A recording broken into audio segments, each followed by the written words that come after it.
Yeah, and even to tug at that a bit more, do you find students who are looking for facts as evidence of truth, do you find them as being content in a way with receiving the knowledge that you, your book, the materials might impart, as opposed to having the confidence and the capability, I guess, to kind of put it together for themselves and really become more critical thinkers, which National Studies, you, every other faculty member online here, certainly see as a valuable goal for students to achieve or to employ. Mm-hmm. But do you find that it's kind of tough to even encourage them to think more? I don't really want to say think for themselves, but to think and to construct the knowledge for themselves. Well, it is, and I think one of the things that I try to do is to give them examples of the ways that they already use those alternative ways of knowing instead of just empiricism.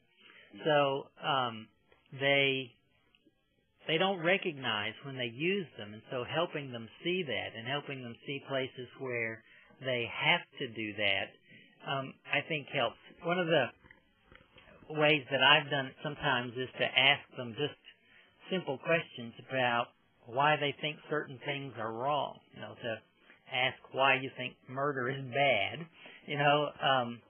Well, by the time you keep pushing them back a little bit on that, they have to, in the end, acknowledge that they're relying on values that are not empirically demonstrable.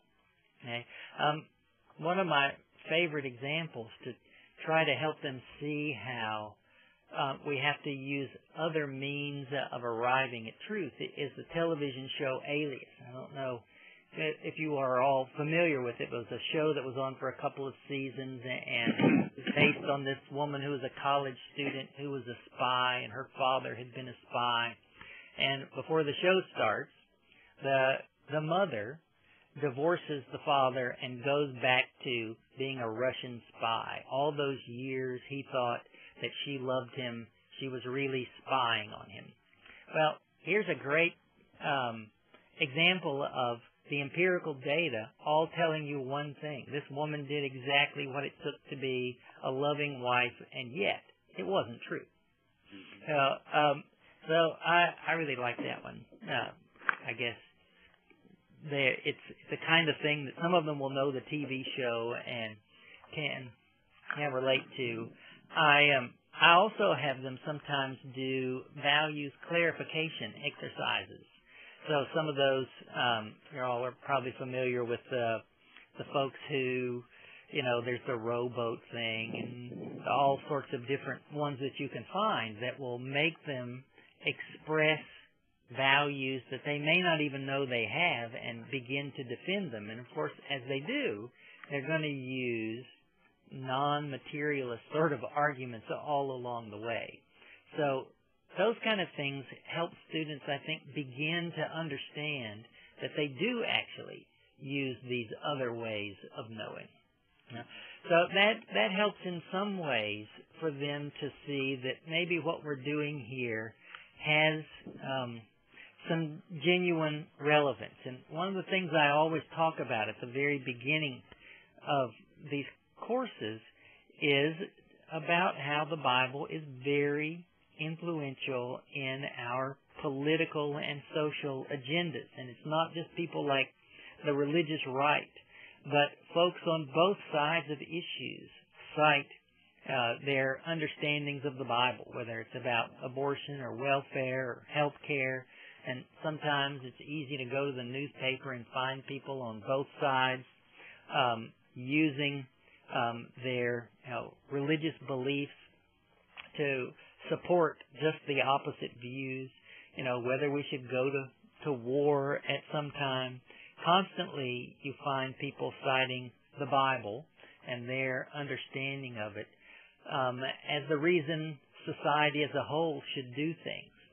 So as I think of how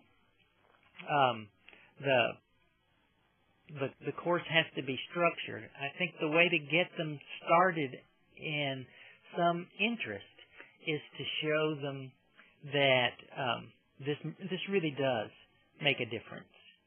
And I think we can help them think through some of those complicated things by helping them sort of break information up into smaller pieces before we sort of expect them to see the big picture. One of the things that some research some folks pointed me to show that most students are not really able to do inference at the level that we might want them to be. And so we have to, at least initially, make kinds of explicit connections among things that we might wish our students were able to do, but they're not quite there. And it's not that there's anything wrong with them, other than that they're probably not going to be college professors, who we probably had some strong inference skills, perhaps stronger than most other people that we even went to college with.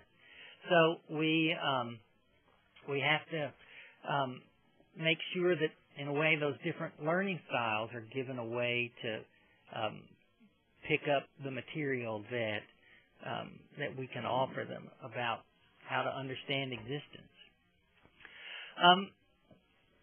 Yes, our slide have kind of moved ahead here to sort of why we should study the Bible in the context of the liberal arts. And it comes back to a number of the issues we were discussing a moment ago, too. As we think about the Bible as something that continues to shape our world's culture, one of the things that I regularly have done is to, in the first week or so of a first-time religion class, show the first episode in the series Eyes on the Prize. It's just a wonderful demonstration of the ways that religion gets used by multiple perspectives to try to shape what the world should be. You can see the Klan using the symbol of the cross and Dr. King preaching out of the Bible, right together to do just the opposite kinds of things. So you don't have to think of only ancient people as folks who are sort of shaped by what the Bible does, but things that are important to us still are shaped in those ways. And that's got to engage the students. And does that, even going back to an earlier slide, does that then get you into interesting discussions and so forth where the space that you have in the classroom becomes important, that it become a space where they feel confident enough and secure enough to be able to question, discuss, argue, and so forth, especially when things provoke them, as I would imagine Eyes on the Prize would. Yes. Well, it is. I think it's really important that we make sure we have the kind of supportive environment that allows them to do that, because we're asking first-time religion students to do some important things. We're asking them to test their prior beliefs. And so as they begin to do that, that can be a very personal kind of thing. And one of the things that I think is hard for them, and here I have in mind primarily the traditional student, one of the things that's hard for them to do is to recognize that there are alternatives other than what they think now and complete meaninglessness.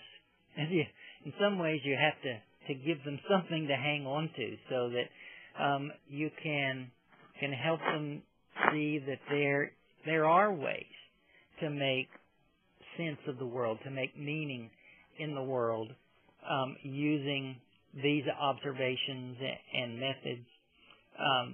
It may be a little messier than what they thought they had to begin with, but that it is something rich that they'll come away with. So as this course and the book you've written for it is not a Bible as literature sort of approach,